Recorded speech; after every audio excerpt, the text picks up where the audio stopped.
Hey guys, this is Trent Reeves. I am checking in with you guys. This is the first TMR Media podcast. Today we're going to be talking about a little story of a interesting photo shoot, an interesting event that happened to me, my wife, and a couple of buddies that were out at Monterey Car Week. We're going to dive right into it here. We were in Monterey for Car Week. This is my first year there, and I believe my buddy Taylor had been there a couple of years, and my buddy JW, it was also his first year. So we had pretty big aspirations for the event. We didn't necessarily know where to go all the time. However, it worked out in the end. So this story took place on Wednesday night. We were kind of looking for stuff to do. We didn't necessarily have an event, so we were looking for some cars to shoot, and we went along a 17-mile drive. This drive is a little bit of an area on the coast of Monterey, so it's not in Carmel, it's not in, or sorry, Carmel, and it's not in Monterey. It's Pebble Beach. This drive is pretty awesome. It's pretty incredible. It's slow speed. It's not necessarily like a thrilling experience, but it's just an amazing, beautiful view. And along this, there's multiple like pull-offs, multiple stops, little scenic spots. And we were pulled off at one that was a little bit closer to the, I want to say, south end. And we're pulled up there, and we saw these guys unloading this car. So we go up to them and we're looking at the car getting pulled out, and it happens to be a one of 37 Lancia Evo World Rally Championship car. So we were pretty baffled. We both probably haven't seen anything like this in person. I know I haven't, but I've always loved watching rally and that kind of not scene, I guess, but that the racing and that environment is always really cool to me.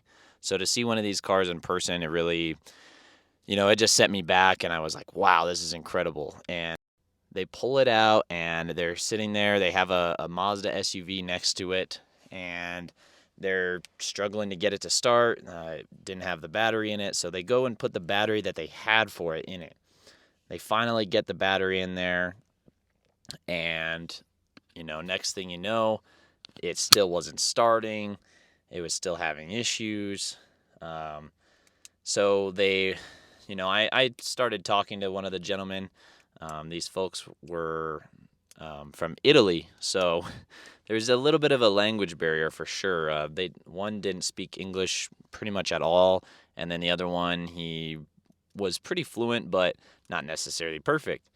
So I used my attempt to communicate to them in Spanish, and the little amount of Spanish I knew, I talked with him. I kind of, I asked him some questions. I offered him help. And then it started to get a little bit darker. I was chatting with them. They were still having issues. They went to go get the first battery, and they couldn't get it to start again. Once they went to the villa, they ended up grabbing a whole nother battery. They went back again. The creator of the actual car, his name is Luca. He went back to the villa a couple different times. The second time he tried to grab the battery, a different battery, and he couldn't get it to work. So, JW and I, we had come out, and we were just mostly looking to get some rollers of some cars. So we had talked to them, and they were interested, and they were like, yeah, once we get it started, we can do some rolling shots, right? So they ran back and forth, maybe 3 or 4 times, and it was starting to get dark. It was really super foggy. It was misty along the ocean.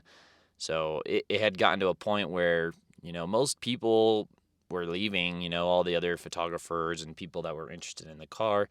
It was getting late, and they didn't really care to help, so they all decided to leave. JW and I, we stayed behind, and we really wanted to help them out. So eventually it got to a point where they asked for jumper cables. They didn't want to, jump it at first. They were worried it was going to fry the electronics or something. So we tried the cables. We pulled JW's Ford Ranger over there, and we had the Ranger over there. We hooked it up, started it up, and hooked it to the car, right? And then they tried turning it over and over and over and over again.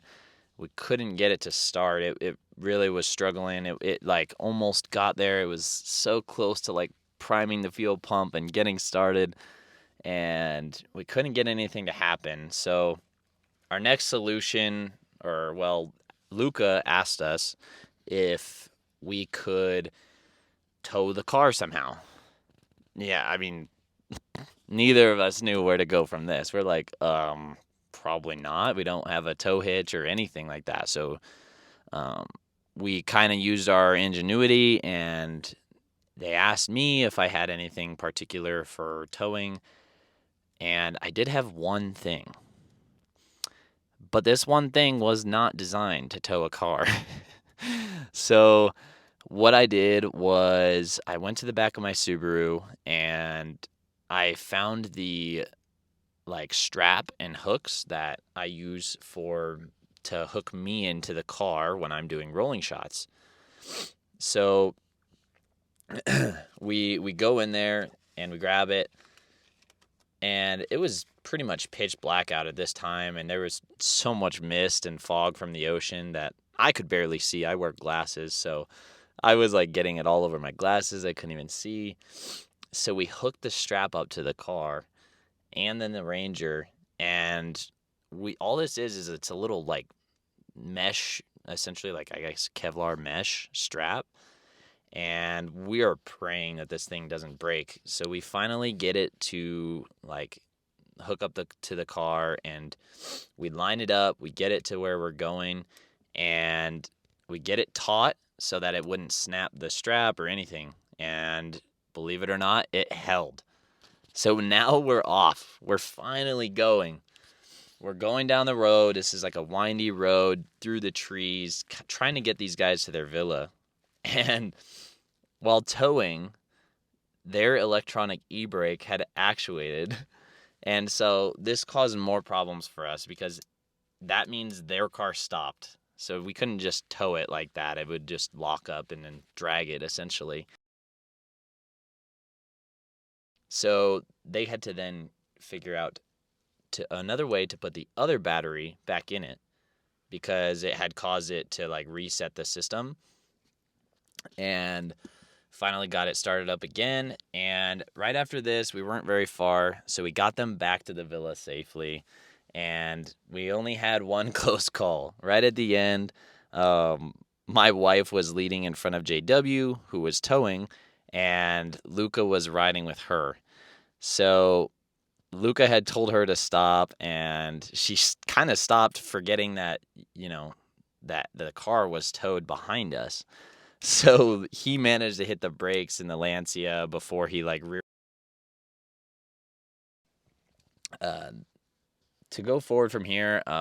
They were just like super grateful. They were like thanking us, like, thank you guys so much, blah, blah, blah, blah, blah. Like, we're very appreciative of you guys. Like, no one else wanted to stay around.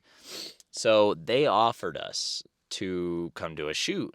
And, we're like, oh, of course, totally. Like, yes, we would love to, right? This car is beautiful. So we finally set up a date and a time in the next couple days, and we met up for the shoot. So we met up at the same exact spot that they had unloaded it originally. And when we get there, there wasn't too many people. There were just people taking pictures of cars coming by and not really focused on us. But all of a sudden, you hear the guys come in, they downshift the car, and then every single photographer and videographer like pulls out their cameras and all this.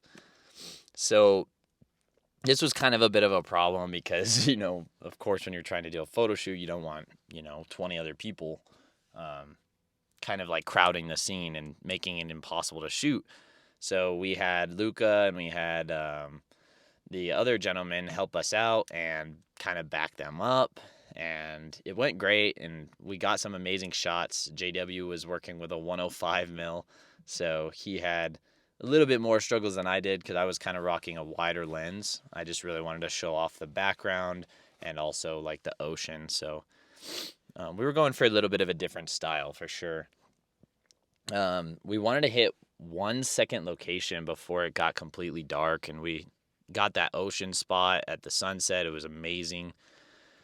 So we go to this second spot, and only a couple other photographers had managed to follow us, which was a good thing because at this point it wasn't as crowded.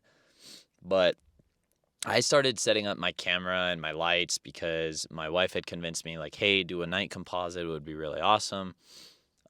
Luca gets a call. So we don't know who it's from necessarily, but they told him that he only had a couple more minutes and he had to get going. So he says to me, he's like, we only have 5 minutes. That's my best impression, by the way. So I was like, oh shit. I knew now at this point I was in a rush. I barely had my lights set up, and I didn't even know if I had the lights in the right way. But I managed to capture 3 different shots, and I combined them into one composite photo, and I was incredibly shocked by how I managed to get it to come out because I had maybe 3 or 4 minutes to actually get this total shot or this end shot to, kind of cap the night and really get that awesome look, So I somehow managed to get all of the 3 shots that I needed all in one attempt. I didn't even have to take a second one, which, to be fair, is not even a brag. That was extremely lucky. I was extremely lucky for that. So I just want to take a moment to thank you guys for listening. If you want to hear more stories like this when it comes to photography or the adventures on how I meet people and things I learned through my photography journey, please comment down below, like, and share this podcast. This is my first one, so any help is going to be greatly appreciated. I also would like you guys to drop down below some other topics that you would potentially like me to talk about, whether that be photography tips, cars you want to hear about, whether that be a new car or a rare car that you'd like to hear about or see part of the journey. Let me know and put all your guys' input down below in the comments, or drop me a message on Instagram at tmr.media. So, all right, guys, thank you.